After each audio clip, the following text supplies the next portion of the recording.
Hello everyone. আশা করি সবাই ভালো আছেন। অনেকদিন পর ভিডিওটি করা। ভিডিওর থাম্বনেল দেখে হয়তো আপনারা বুঝতে পারতেছিলেন যে আজকে ভিডিওটি কিসের উপর তৈরি করা হচ্ছে। মূলত এই ভিডিওটির মাধ্যমে আপনাদেরকে আমার ভিসা প্রসেসিং এর আপডেট জানাতে যাচ্ছি। আমি ৭ই জুন আমার কানাডার ভিসা অ্যাপ্লিকেশন করি। ৭ই জুন ভিসা অ্যাপ্লিকেশন করার পর যে পরবর্তী ধাপটা আছে সেটা হলো আপনার বায়োমেট্রিক ইনস্ট্রাকশন লেটার আসা লাগে ইমিগ্রেশন ওয়েবসাইট থেকে। তো সেই ইমিগ্রেশন ওয়েবসাইট থেকে অনেকের লেটারটা চলে আসে ৫ ঘন্টার মধ্যেই, অনেকের সাথে চলে আসে। অনেকের ১-২ দিন সময় নেয়, আবার অনেকের ১ সপ্তাহ সময় নেয়। সো আমার হচ্ছে আসলে এত তাড়াতাড়ি বায়োমেট্রিক ইনস্ট্রাকশন লেটারটি আসেনি। আমার হচ্ছে ওয়েট করা লাগছে প্রায় ৭ দিনের মতো। তো আমি ৭ তারিখ এপ্লাই করি। ৭ তারিখ এপ্লাই করার পর আমার বায়োমেট্রিক ইনস্ট্রাকশন লেটার আসে হচ্ছে আপনার ১২ই জুন। ১২ই জুন বায়োমেট্রিক ইনস্ট্রাকশন লেটার আসার পর আমি আসলে এই বায়োমেট্রিক অ্যাপয়েন্টমেন্ট নেই আ আ বিএফএস গ্লোবাল থেকে। বিএফএস গ্লোবাল অফিসটা হচ্ছে আপনার ডেল্টা টাওয়ার গুলশান ২ এ। তো অ্যাপয়েন্টমেন্টটা যখন আমি নিতে যাই বিএফএস এর ওয়েবসাইটে, দেখি এভেইলেবল ডেট হচ্ছে আপনার ২০ তারিখ। ২০ তারিখ ২০ তারিখ হচ্ছে আমার বায়োমেট্রিক দেওয়ার জন্য অ্যাপয়েন্টমেন্ট নিতে হবে। এর আগে পসিবল কোনো ডেট নেই। ২০ তারিখ ঠিক ১১ টায় হচ্ছে আমার অ্যাপয়েন্টমেন্ট ছিল। তো ২০ তারিখ আমি অ্যাপয়েন্টমেন্ট নিতে চলে যাই গুলশান ২ বিএফএস এর অফিসে। ওই জায়গায় আসলে কি অনেক লম্বা লাইন থাকে। ঠিক আছে? তো ওই লাইনে গিয়ে দাঁড়ানো লাগে। ওই লাইনে আস্তে হচ্ছে ভিতরে ঢুকে ৪ তলায় হচ্ছে বিএফএস এর অফিস। তো ওই লাইন থেকে টোকেন নিয়ে আমি যখন ৪ তলায় উঠি, প্রথমত যেটা করা লাগে ওই নিচ তলায় যে টোকেনটা আমাকে দেওয়া হয়েছিল সেই টোকেনটা ওই বিএফএস এর যেই কার অ্যাপ্লিকেশন সেন্টারের যে রুমটা আছে, রুমের সামনে একজন কর্মী থাকে, উনাকে দেওয়া লাগে। ওই কর্মীটা হচ্ছে ওই টোকেনটা রেখে আমাকে নতুন একটা টোকেন দেয়। তো সেই টোকেনটা নিয়ে আসলে ওই আ রুমের ভিতরে আমাকে যেতে বলে। তো রুমের ভিতরে যাওয়ার পর আ গিয়ে দেখি আসলে অনেক লোক ওই রুমের ভিতর ছিল। রুমটা ছোট। যে পরিমাণ লোক ছিল সেই তুলনায় অনেক ছোট। তো ওই রুমের ভিতরে যাওয়ার পর দেখি সামনে একটা বুথের মতো আছে। যে জায়গায় হচ্ছে ৪-৫ জন বিএফএসসি কর্মী বসে আছে।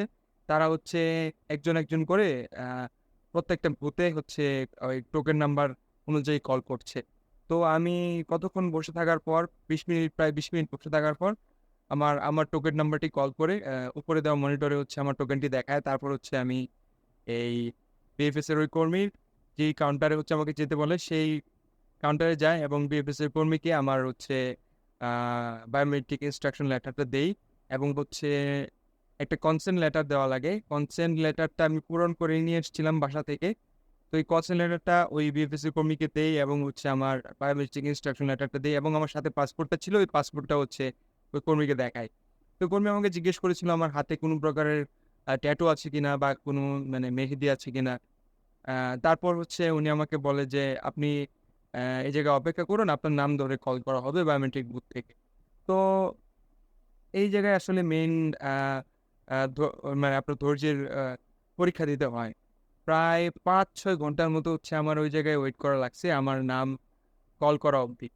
তো যাই হোক ৫-৬ ঘন্টা ওয়েট করার পর আমার নাম তারা কল করে। কল করার পর হচ্ছে আমি ভিতরে যাই বায়োমেট্রিক আ বুথের ভিতরে যাই। বুথের ভিতরে যাওয়ার পর হচ্ছে যথারীতি তারা হচ্ছে আমার পাসপোর্টটা চেক করতে চায় এবং সেই পাসপোর্টটা দেখে তারা আমাকে কিছু আ কোয়েশ্চেন করে। যেমন আমার জন্ম তারিখ কবে, আমার মায়ের নাম কি? এই ধরনের কোয়েশ্চেন আরকি। যাতে আমি কি এই পাসপোর্টধারী লোকটি কিনা সেটা যাচাই করার জন্য। তো এইগুলা কোয়েশ্চেন আনসার করার পর উনি হচ্ছে আমার একটা ছবি তুলে এবং হচ্ছে আমার হাতের আঙ্গুলের ছাপগুলো নেয়। তো আঙ্গুলের ছাপগুলো নেওয়ার পর হচ্ছে উনি আমাকে একটা রিসিট দেয় এবং এই রিসিটটা দিয়ে বলে হচ্ছে আপনার আ আ যদি পাসপোর্ট রিকোয়েস্ট আসে তাহলে হচ্ছে এই রিসিটটা নিয়ে আসবেন। তো যথারীতি হচ্ছে আমি ঐদিন আমার এই বায়োমেট্রিক অ্যাপয়েন্টমেন্ট কমপ্লিট করে আমি বাসায় চলে আসি। আসলে বায়োমেট্রিক অ্যাপয়েন্টমেন্ট যেদিন আপনার থাকবে সেই দিন থেকে আসলে আপনার কাউন্ট হয় আপনার ভিসাটা কতদিনের হলো। আর নরমালি আপনার ভিসার রেজাল্ট আসতে সময় লাগে হচ্ছে ৬ সপ্তাহ। তো আমি সে অনুযায়ী ধরে রেখেছিলাম যে আমার ৬ সপ্তাহ হয়তো লাগবে। কিন্তু আমি কিছু Facebook গ্রুপে এড ছিলাম। এইসব Facebook গ্রুপগুলাতে আমি মানে অনেকবার এরকম লক্ষ্য করেছি যে অনেকের ভিসা আপনার খুব অল্প দিনেই হয়ে গেছে। লাইক ২০ দিনে লাইক 12 দিনে, কারো আবার 15 দিনে হয়ে গেছে। তো আমি আসলে ওইরকম আমার নিজের জন্য আশা করতেছিলাম না। তো আমি আসলে ওই বায়োমেট্রিক দেওয়ার পর প্রত্যেক দিনই ওই ইমিগ্রেশন ওয়েবসাইটে ঢুকতাম। ঢুকে দেখতাম যে আমার আ অ্যাপ্লিকেশন স্ট্যাটাস চেঞ্জ হলো কিনা, আমার কোনো নতুন কোনো মেসেজ আসলো কিনা ইমিগ্রেশন ওয়েবসাইটের ভিতর ঢুকে চেক করতাম। তো প্রতিদিন এরকম চেক করা হতো কিন্তু দেখতাম যে কোনোদিনই কোনো আপডেট আসে না। আ এরকম আসলে অনেক আ মানে কি বলবো দুশ্চিন্তায় ছিলাম ভিসা কি রিজেক্ট হয়ে যায় কিনা, ভিসা কি হয় কিনা এরকম আরকি। মানে যেমন দুশ্চিন্তায় ছিলাম তেমন এক্সাইটেড ও ছিলাম আসলে সামনের জার্নিটার জন্য। তো এরকমভাবে প্রায় আমার অনেকদিন ওয়েট করি। দেখি কোনো ধরনের কোনো আপডেট আসে না। তো আমি ওই ফেসবুক গ্রুপগুলাতে চেক করি যে দেখতেছি অনেকের ভিসা রিজেক্ট হচ্ছে, অনেকের ভিসা হয়ে যাচ্ছে। কিন্তু ভিসা রিজেক্টের পরিমাণই অনেক বেশি ছিল। তো এই ভিসা রিজেকশন গুলা দেখে আসলে আমার মনটা আসলে ছোট হয়ে যায়। কনফিডেন্সটা আসলে আমার ১০০ থেকে ৫০ এ নেমে আসে যে আমার ভিসা হবে কি হবে না এই ব্যাপারে। ১৯ জুলাই তারা হচ্ছে আমাকে আমার মেইলে একটা মেইল আসে যে আমার ভিসা অ্যাপ্লিকেশনের স্ট্যাটাস চেঞ্জ হয়েছে। তারা হচ্ছে আমাকে নতুন একটা মেসেজ দিয়েছে বা একটা আপডেট আসছে। আমাকে ওই জিআইসির ওয়েবসাইটে লগইন করতে বলতেছে।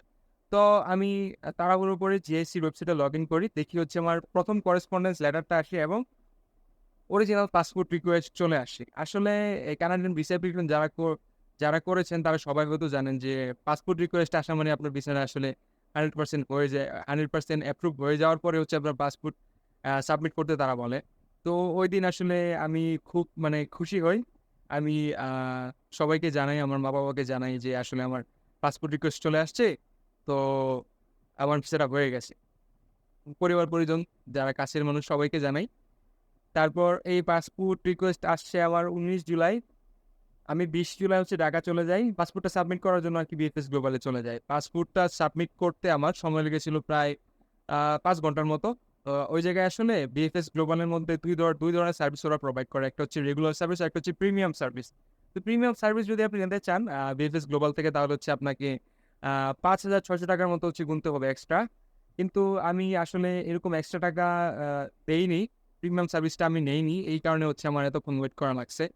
আর আমি দেখতেছিলাম যে আমার সামনে যারা প্রিমিয়াম সার্ভিস তাদের কাছ থেকে নিয়েছে তারা আগে কাজ করে দিচ্ছে। তাদেরকে আগে নাম না আগে নাম কল করতেছে। লাইক তারা খুব তাড়াতাড়ি কাজ করে চলে যাচ্ছে। কিন্তু আমি তো তাদের কাছ থেকে প্রিমিয়াম সার্ভিস নেইনি। এই কারণে হচ্ছে আমাকে তারা এতক্ষণ মানে ওয়েট করায়। ওয়েট করানোর পর যাই হোক আমি আমার পাসপোর্টটা জমা দেই। পাসপোর্টটা জমা দেওয়ার সময় আমার আসলে ওই বায়োমেট্রিক ইনস্ট্রাকশনে যে আমাকে রিসিপ্টটা দিয়েছিল সেই রিসিপ্টটা আমার দেওয়া লাগছে। তারপর হচ্ছে আমার পাসপোর্টটা দেওয়া লাগছে এবং ডিএফএস গ্লোবাল থেকে তারা একটা কনসেন্ট লেটার দেয়। সেই কনসেন্ট লেটার হচ্ছে আমার ফিল আপ করে দেওয়া লাগছে। এই কনসেন্ট লেটারটা হচ্ছে আমার ওই বিএফএস এর অফিসের সামনে একটা ফটোকপি মেশিন আছে। সেই ফটোকপি মেশিন থেকে হচ্ছে আমার ফটোকপি করা লাগছে। একেকটা ফটোকপি মনে করেন তারা রাখছে প্রায় ৳৪৪ পেজ। একেকটা পেজ ফটোকপি করার জন্য তারা ৳৪৪ রাখছে।